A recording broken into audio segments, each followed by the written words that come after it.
Okay, welcome back to the shop. We're still in color matching world.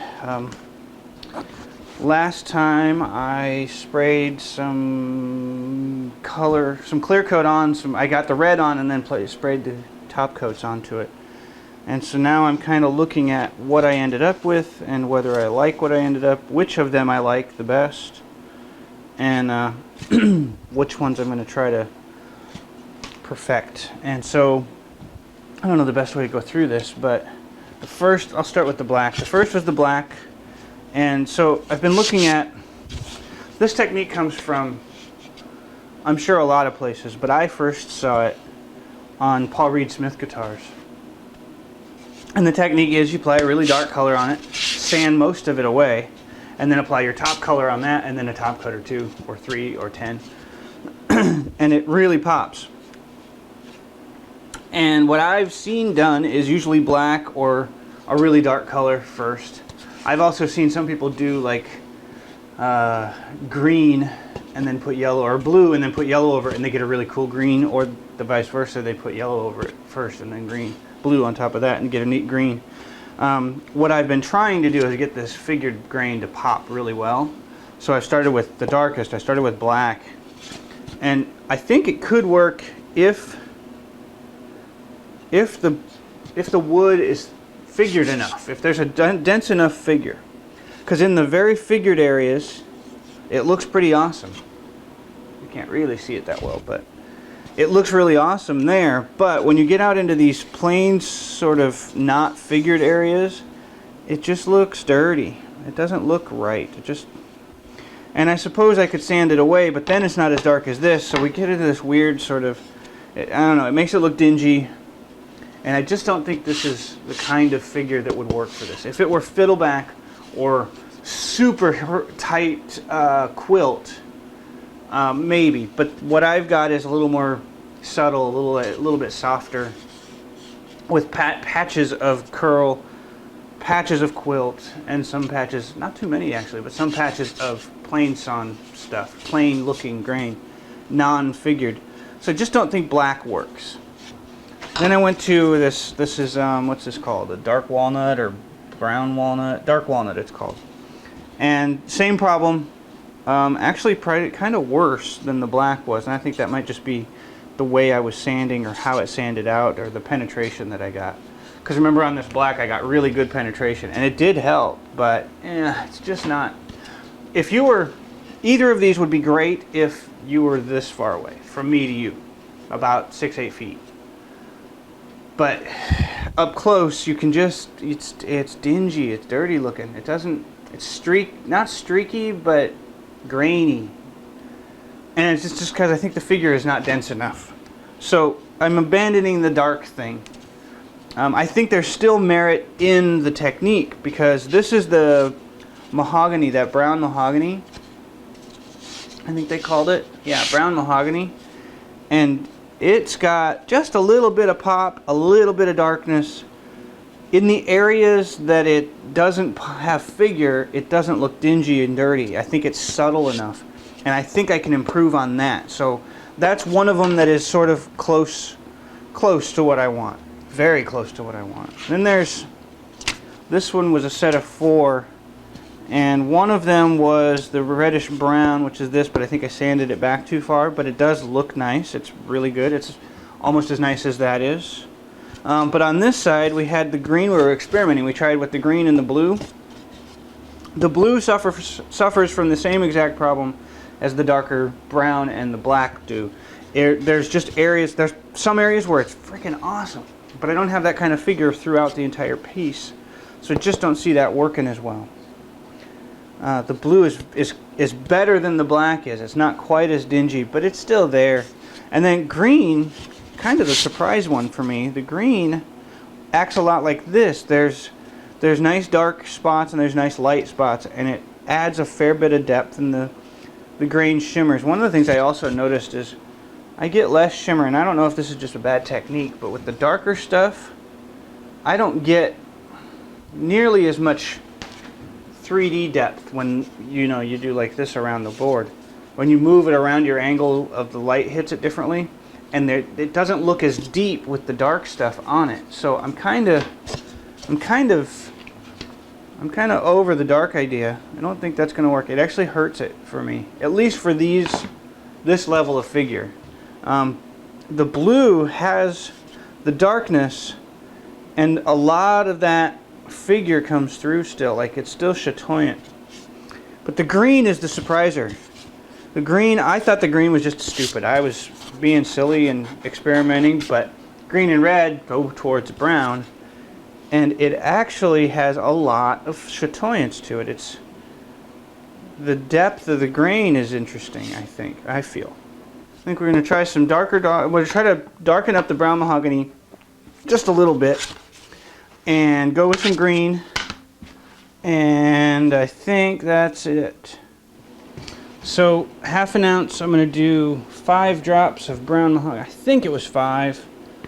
That was one of them that I should have written down better, but I didn't.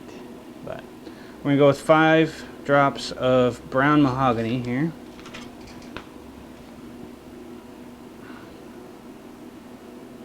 One, 2, 3, 4, 5. And then we're going to do a drop of black to darken it just a little bit.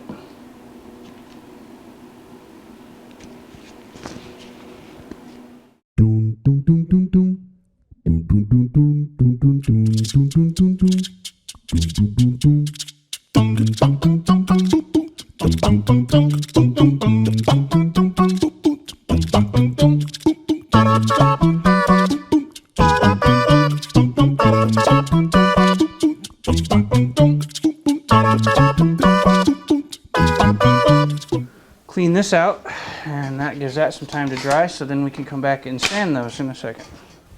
Alright, I forgot to hit record on the brown, but that's what it's like.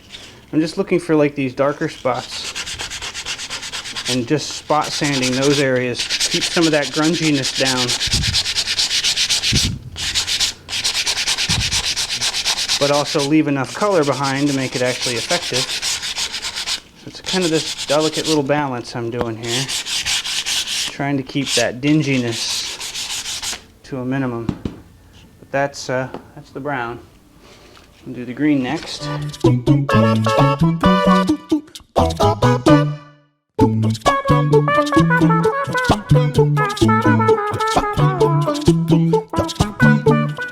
Yeah, okay. There's the brown. So now we'll take this over and put some color on it. Some red. Okay, so we've got our green, our brown mahogany, and the complete long shot. I'm just going to waste a bunch on this because this is the boiled linseed oil that was way too thick and way too wet when I put the first layer of red down. And now it's crap, but I'm going to spray some red on it and see what it looks like. So we'll do a little color time.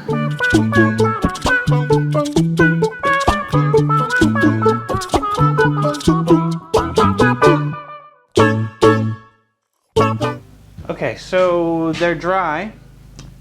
This one is the reddish brown, or not reddish brown, the brown mahogany, and this one is the green. They both look like possibly equally good candidates. And I'm going to do something a little bit strange now. I've got half masked off here, and I'm going to throw on a thin coat. I've run out of the lacquer that I've been using for the top coats, and I don't want to use up the nitrocellulose that I got. And I'm also still kind of in experimentation mode, so I've got a little bit of shellac in my airbrush now, and I'm going to put a coat of shellac on half of this and see how that looks. And then I'm going to run and grab some more shellac, or some more lacquer.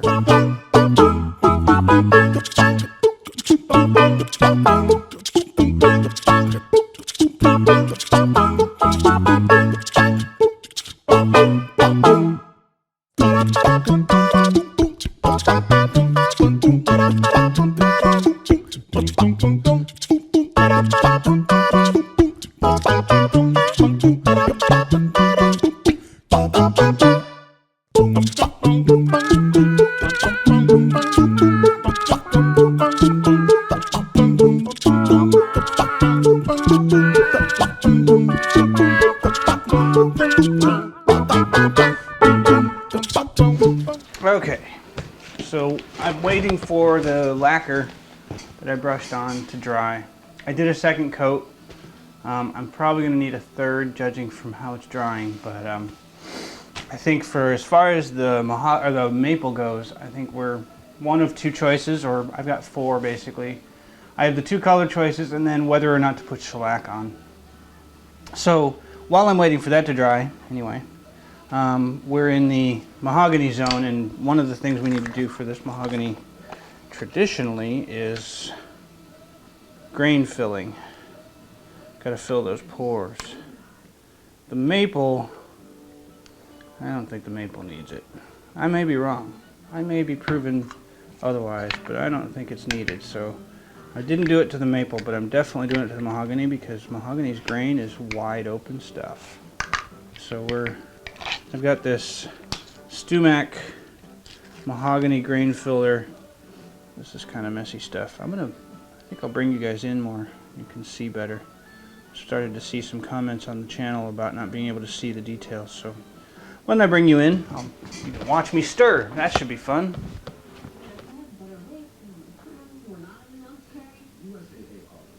Just brush it on, they say.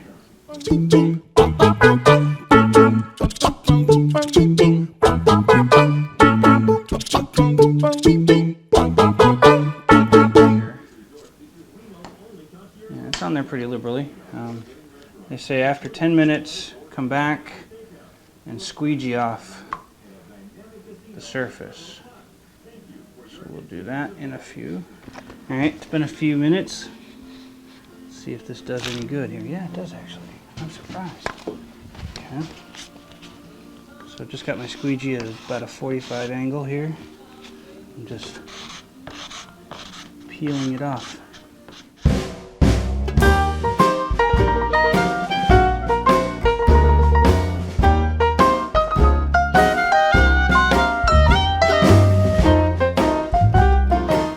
So that's the first step in getting the neck starting to be finished. So I'm going to let this completely dry now. Another 15-20 minutes. Then I'll wipe off the rest of the surface. Come back with 320 and see how that looks. And then I'll come at it with 320 like the instructions claims. Oh, look at that. That goes back fast. Yeah, I hit real close to the... I got there pretty quickly, I think.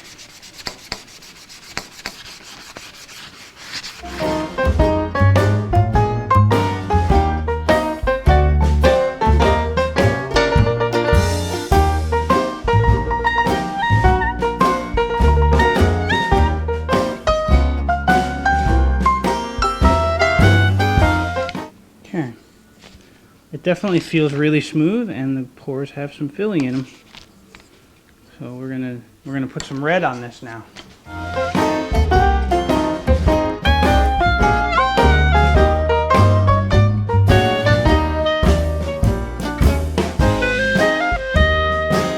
Okay, so you can probably see, maybe you can see on the camera, that the shellac side is definitely shinier still. But this is starting to build. So I've now got my mahogany bit too that I'm going to throw into this mix, and we're going to do one more coat, I think, and see where we go from there after that.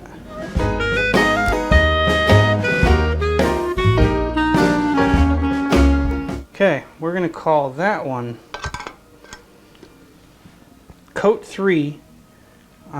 Still not entirely certain which one. None of the coats have made my decision for me yet, so we're still jury's out on which of these is my final color and top coat combo.